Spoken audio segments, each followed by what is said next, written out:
Hey guys, welcome to DreamCoin. It's Tyler again, and I just wanted to bring you a quick video on some news that came out about Palantir and what is going to be expected of their price of their stock going forward. So for anybody real quick that isn't familiar with them, they're basically a company that deals with data solutions platforms for different companies and organizations. Right now, some of their biggest customers are the US Army, US Air Force, IBM, and the FDA.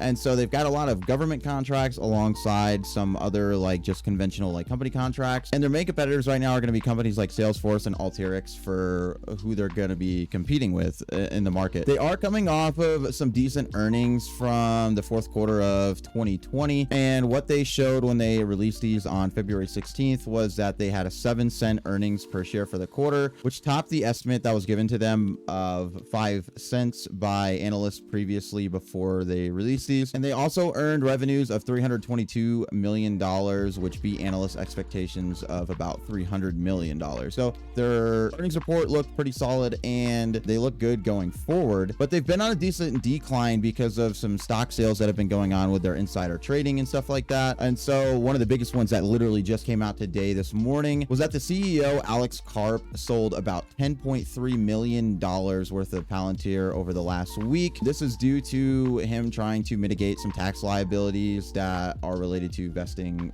different restricted stock units and things of that nature. So really it's just trying to save money, and it's not selling off because he doesn't believe in the company or anything. It's just dealing with having to mitigate those tax repercussions at the end of the year and trying to figure out a way to avoid those as a shareholder himself. It's expected he's going to be selling those stocks more towards the end of the year to help decrease that amount of liability going to the end of the year as well. These main sales happen between the 30th and the 31st, so the last 2 days namely, and you can see all the shares here. It was like 101,000, 121,000, 76,000, 161,000. All of them were from Karp himself. And so this is going to be the reason why the stock has been on a bit of a decline as of recently from the last couple of dollars that it's dropped from about like the $24, $25 range. And right now it appears to be sort of coming off of a bottom. I wouldn't expect them to drop below $21, $22 in general, but they look to be on a nice reversal going forward. While we're looking at the chart here, you can see it's kind of winding down from that $24 range, like I said, and it's been on a slow decline the entire day. It bottomed out around $22.76 and it's currently trading around $23. If we look over the last 3 months, this is down 50% from their highest peak of about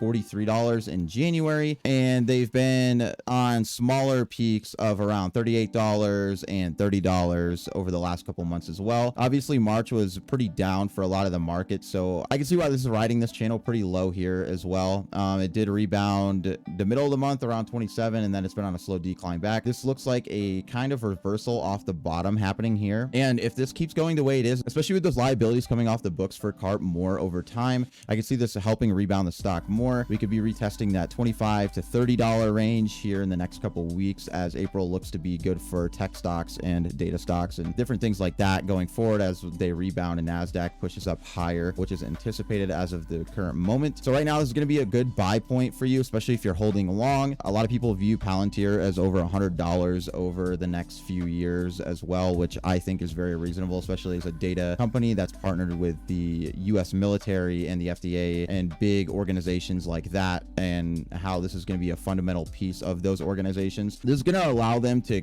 get a very nice bounce through the end of the year, and by the end of the year we could potentially be seeing them above that $45 range is what I expect from them as a whole. And that's going to do it for me in this video today, guys. I just wanted to bring you some quick information on that because I know a lot of people are kind of freaking out. They're like, oh well, the CEO selling out, is Palantir dead?